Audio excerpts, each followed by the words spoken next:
So with that, I'll go to my closing remarks. And I'll title it Trampoline and Stairs. And I think when I mentioned this, some of you might already be thinking of some comments made by our current president, which I will talk about very shortly. So let's go to this particular video. And this was going viral, I think, a couple of years ago. And I think it's worthwhile to relook at this performance. I'll try to pronounce his name. It's Yoann Bourgeois. Trampoline performance by Yoann Bourgeois. And let's take a look at that video.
All right, so let's recap about this performance briefly. What we see in this performance is that a man is climbing up a set of stairs. He repeatedly falls, he bounces back from a trampoline. Sometimes he bounces higher, sometimes lower, and even when he reaches the top, he still falls. But what we see is that at the end of the day, he reaches the top of those stairs. So let's reflect on these two images. The first is the idea of a trampoline, and the second is the idea of the stairs. I think when we think about the idea of a trampoline, I think the idea of bouncing back. This is one concept that really does come up a lot when we talk about success. And when we talked about success today, particularly this afternoon, a lot of it was about resilience. A lot about it was about bouncing back from adversity, bouncing back from challenges, and it's not about having no failures, but it's about the ability to handle it, the ability to overcome, and having the right mindset, attitudes, resources, and ability to get back up. The second image is the idea of stairs. And when we think of stairs, I think we need to understand this when it comes to our concept of success. Success, I think to many of us, is a little bit like climbing a set of stairs. It is tough. You climb uphill. You are climbing upwards towards a higher goal. And so with these two images in mind, it does give you a picture of perhaps our journey to success. It is not perfect. You bounce up, you bounce down, and sometimes you fall, but it's about always bouncing back up, and perhaps you might make it to the top. So this, I think, is a useful summation of what we have discussed today. But one important concept I would like to challenge all of us to think about is this. First, what is at the top of the stairs? In other words, when we think about our ideas of success, what is at the very, very top? What does it mean even to succeed? What are we aiming at? And another way of asking that question is that in our society, what do we celebrate? Do we celebrate people's journeys, or do we only celebrate their outcomes? Do we only celebrate when people are doing well professionally, or let's say in their work or education, or earn lots of money? Or do we celebrate other kinds of things? Like, how often have you heard people earning an award, for example, for bouncing back from adversity? Maybe some, but how often? Again, how often does our society even celebrate, let's say, having many children? Having children who are doing well in school, on the other hand. I think a lot of people would celebrate the second one rather than the first. And I think it shows you what we place as our priorities. So if we reflect on it, a lot of what we celebrate in our society, a lot of what we place at the top of those stairs are essentially achievement focused. Achievement in terms of work, achievement in terms of academics and education, achievement perhaps in other ways like sports or perhaps other kinds of pursuits, but still fundamentally really about achievement. So ultimately, what we aim for at the top will shape what we tell ourselves and our children to aspire towards, what we are prepared to sacrifice to get to the top. And perhaps that might take place in very, very negative ways. We might be willing to sacrifice other people. We might be willing to sacrifice even our own families in order to get to the top, for example, of the corporate ladder. And it also shapes the kind of people that we look up to and the people that we do not. But I think one challenge that I hope all of us can take home today is, what if the things at the top of those stairs are not enough, are not holistic? What if they don't actually represent the fullness of human life and the fullness of human experience and flourishing? On the second image, the trampoline, and I think this is the famous remark by our current president now, but back then, in 2015, 10 years ago, at the St. Gallen Symposium, he was Deputy Prime Minister, he was Minister for Finance, Mr. Tharman Shanmugaratnam. He was asked whether he believed in quote-unquote social safety nets, and he replied with an answer that stunned many people: "I believe in the notion of a trampoline."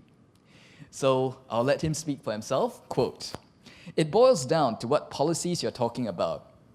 If you provide help for someone who is willing to study hard, if you provide help for someone who is willing to take up a job and work at it, and make life not so easy if you stay out of work, if you provide help for someone who wants to own a home, and we are very generous in our grants for home ownership, which is why we have 90% home ownership, and among the low-income population, more than 80% own their homes. It transforms culture." It's not just about transactions. It's not just about the size of grants. It's about keeping alive a culture where I feel proud that I own my home and I earn my own success through my job. I feel proud that I'm raising my family, and keeping that culture going is what keeps a society vibrant. And I think what he said probably resonates with many of us. It is true. It is certainly true that we want to cultivate resilience so that people can bounce back from any setback. So when it comes to the idea of support, we want to give people the kind of resources, the kind of ability, the kind of skills. Indeed, this very building that we are meeting in is the Lifelong Learning Institute under Skills Future. And I think it sort of reflects that kind of mindset. We want to equip people to bounce back from any kind of adversity, and that includes losing your job, for example. But the hard truth is this: it is also true that some people are unable to bounce back from setbacks due to various reasons. So I'll go back to the performance by Johann Bourgeois. What the performance does not mention is that, for one, no one stays at the top of the quote-unquote stairs forever. You could climb the corporate ladder, you could climb to the very top, but sooner or later, one day, you are no longer to be on top.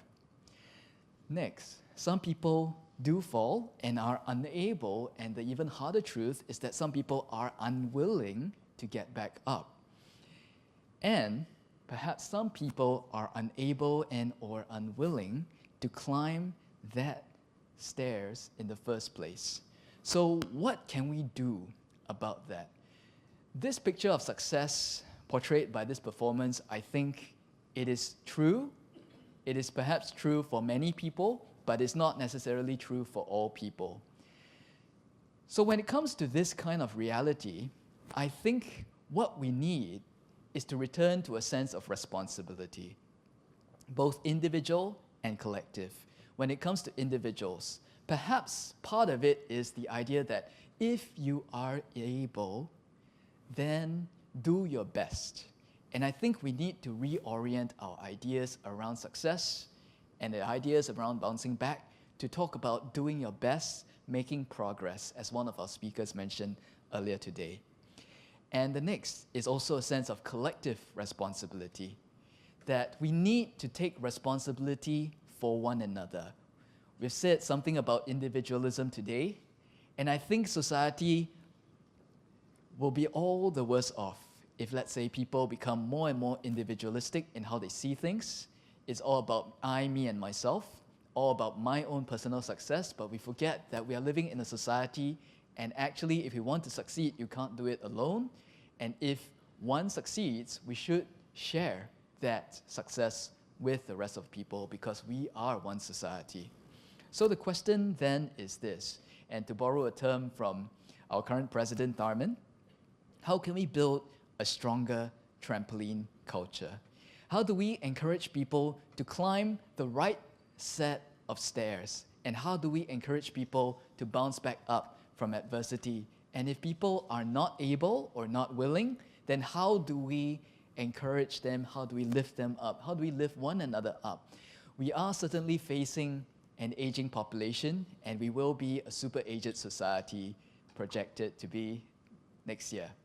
So what is going to happen is that there will be some people who will become dependent. There will be some people who have to provide care for both the young and the old.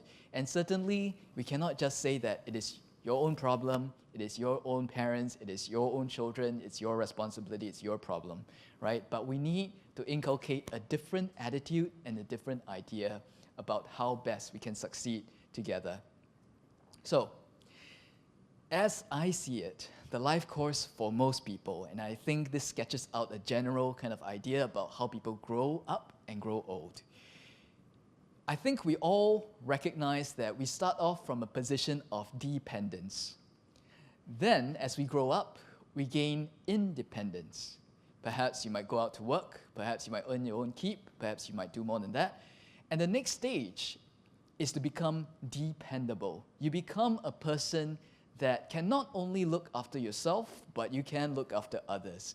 That you become reliable, someone whom others can depend on. But moving beyond that, there will come a time that from the stage of being dependable, we might no longer be in a position to support other people. And perhaps we might still be independent. Perhaps, I think in terms of the human life journey, this might be a situation where somebody is old, but still able to take care of himself or herself, even though, let's say, this person might no longer be able to care, let's say, for the grandchildren or the children, or to work or anything else. But then moving beyond that, there would come a time that all of us will become dependent. Now, why do I say that this is the life course for most people? Is that this may be our journey as a whole, but certainly some of us do fall sick, some of us do get injured, some of us do face setbacks. We might be dependent at different stages of our lives, even while you are a young adult, working adult, and so on and so forth. You might have times that you are actually dependent on other people. And so this life journey is one that all of us as human beings, this is part of our shared experience. It is part of who we are as human beings. And so how do we build a society that is sustainable? I think we need an ethic of interdependence. That there are people who are dependent in our midst, there are people who are independent, and there are people who are dependable. I think we want to grow the number of people who are dependable as far as possible. Even if you are old, even if you are young, I think we want to push people, we want to encourage people, we want to build a society where we have a group of people who are dependable. Wherever you are, whatever stage of life that you are at, how old, how young, and perhaps you might even have various challenges in life, but at the end of the day, you want to encourage them to that state. And so that's the idea of interdependence as well as collective responsibility. And I think this brings us back to one of the very basic ideas in society. At the start of this conference, we've alluded to that, and I think it's worth saying again that, of course, this is a trite idea, but that the family is the basic building block because it is the first arena, the first society that we encounter, that we are perhaps forced to practice that sense of interdependence and collective responsibility. And so what we should do within the family is to inculcate that kind of attitude, and I think that is going to shape culture as a whole. I go back to the Universal Declaration of Human Rights, which says this: the family is the natural and fundamental group unit of society and is entitled to protection by society and the state. So with that, I'll conclude by leaving you again with these two images. Think about the trampoline and think about the stairs. Thank you very much, and I'll hand the time back to our MC.